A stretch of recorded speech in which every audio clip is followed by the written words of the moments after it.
Velkommen til en ny vlogg. Nå står jeg utenfor Arctic Trucks i Drammen. Og det som står bak meg nå er den nye bilen. Det er en 2014-modell Amarok som nå skal få en liten ombygning. Der skal den få en canopy camper, og den skal monteres fra Arctic Trucks. Og det opplegget vi nå får gir oss på en måte litt mer plass. Og ikke minst en litt større seng. Og vi får også da en litt større base som vi kan oppholde oss på hvis det er skikkelig drittvær. Så jeg gleder meg veldig til å få den på. Og så skal jeg prøve å få filmet hele prosessen med det nye prosjektet. Og da også hvordan vi skal innrede den med skaper, benkeplass og så videre. Så følg med. Det er bare å glede seg. Det er i hvert fall jeg.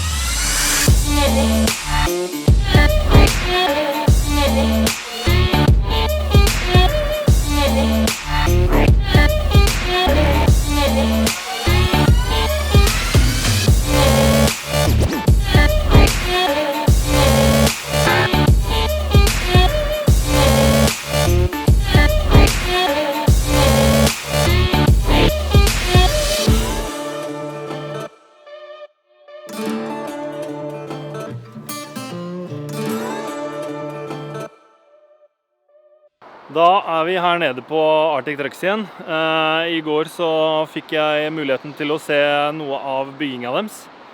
Og i dag så er bilen ferdig.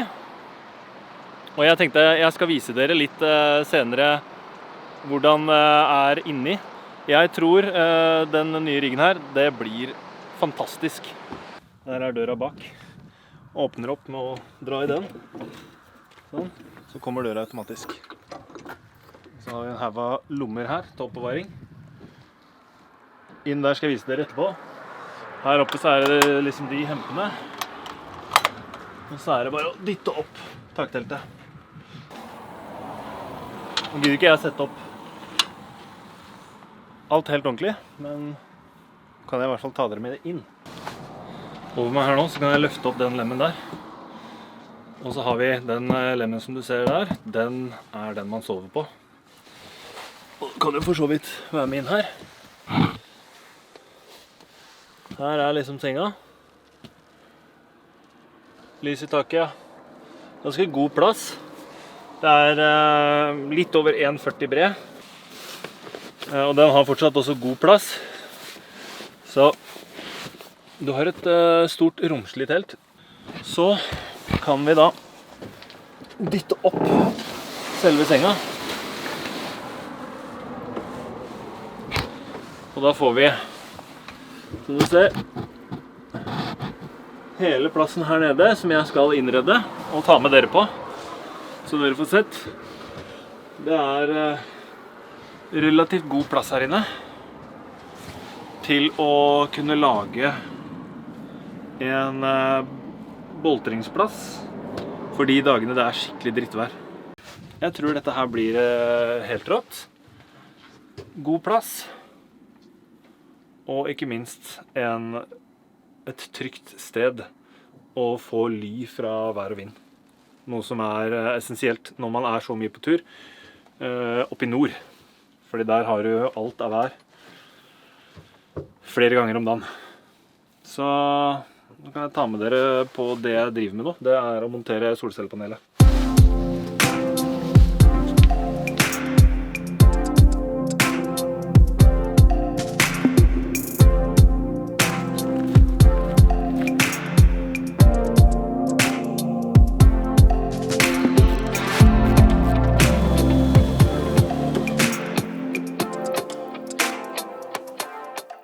Jeg har fått montert opp solcelleregulatoren.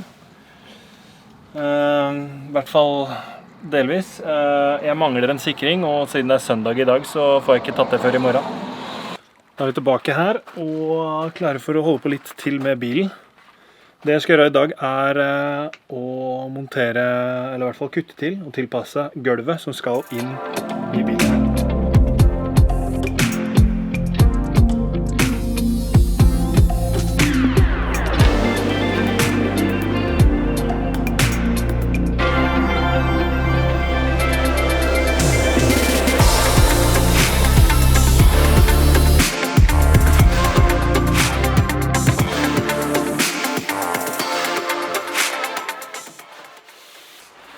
Da er gulvet klart. Og det er det jeg gidder å gjøre i dag. Nå er det mørkt. Det neste som gjenstår nå er jo da egentlig å begynne å lage benker og ja, resten av innredningen. Nå har jeg da gulvet klart her og skal begynne å bygge benker på hver sin side. Så det er vel egentlig bare å komme i gang. Jeg har gjort litt sketching og planlegging i Google SketchUp, som jeg kan vise dere litt av. Det har jeg gjort egentlig bare for å føle meg litt fram på plass, høyde på benk, og ja, hvor mye plass og sånn det vil være i midtgangen. Prøve å lage litt sånn hyttefeeling inni camperen baki her. Så da er det egentlig bare å komme i gang. Se hvordan det blir.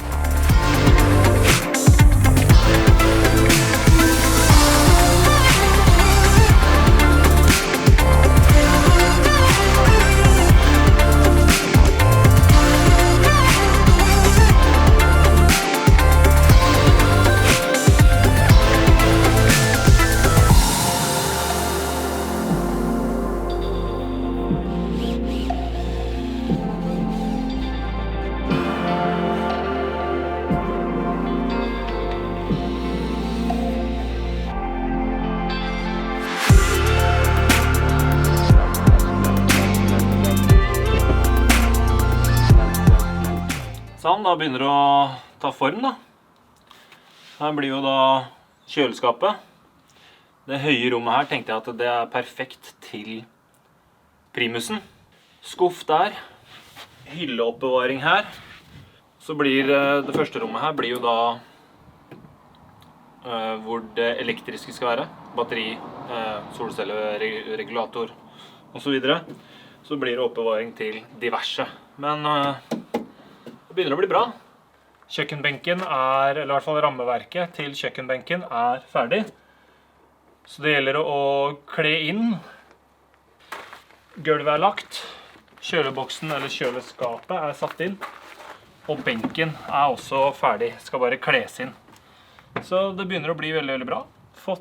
Jeg føler at jeg har fått en god løsning som vil fungere for oss. Med oppbevaring, sitteplass og så videre. Så gleder meg virkelig til en sesong hvor vi får testet ut dette her. Det kan godt hende at jeg har bommet totalt, men for å håpe på at jeg ikke har gjort det. Så da er det egentlig bare å komme i gang og begynne å kappe til litt lengder med kledningsbord eller panel som jeg skal ta det her og kle det inn i. Så bare å komme i gang.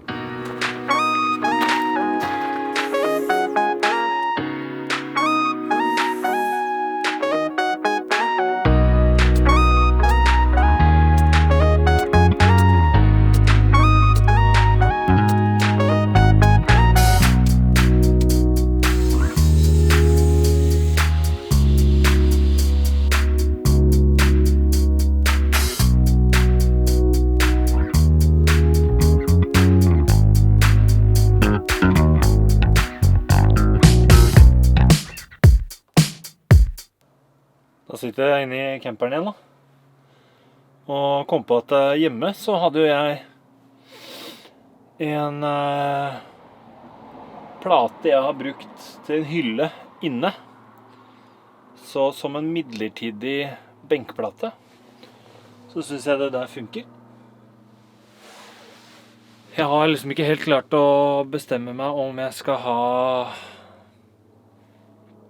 trebenkeplate, laminat, eller hva det blir for noe. Det må liksom være noe som er lett. Det blir dumt å dra inn noe her som blir veldig, veldig tungt. Så da er jo på en måte laminat veldig, veldig bra. Fått testet skuffen, satt den inn. Mangler front, den ligger inni der. Så det begynner å bli bra. Nå driver jeg og holder på å feste gummistrikker inn i hyllene her, sånn at ting ikke faller så lett ut. Det blir jo litt oppbevaringsbokser og sånn inni der. Ble jo ikke skapdører, som den opprinnelige planen var. Litt fordi når man satt her inne og følte litt på plassen, så tror jeg det at skapdører hadde blitt... Det hadde blitt veldig... føltes veldig trangt ut. Når du da liksom skal åpne opp disse her, så må du flytte på deg, og med kjøleskapet som står der, og alt sånt som... Ja. Jeg tror det her blir en god løsning. Det skal litt til for at ting faller ut da. Og så i tillegg så har jeg dratt det panelet litt opp, sånn at det er en 2 cm kant i bunn, sånn at ting ikke bare sklir ut. Da er jeg ferdig. I hvert fall for nå. Nå gjelder det bare å teste det litt ut. Selvfølgelig også skal males og sånne ting, men det tar jeg når det begynner å bli litt varmere. Det her blir helt strålende der. Tror jeg i hvert fall. Ser veldig bra ut, synes jeg. Få inn litt greier. Her har jeg satt, i det rommet der så har jeg satt primusen. Den står trygt og støtt inni der. Og så ja, er det sittebenk med oppbevaring i. Og så er jo da batteri og alt sånn strømrelaterte ting i første rom. Så da er det egentlig bare å takke for at du så på dette prosjektet. Om du ikke lærte noe, så i hvert fall kanskje du fant noe inspirasjon. Og så ses vi neste gang. Husk å abonnere og lik videoen, gjerne kommenter. Eller del den med noen folk du kjenner. Vi ses!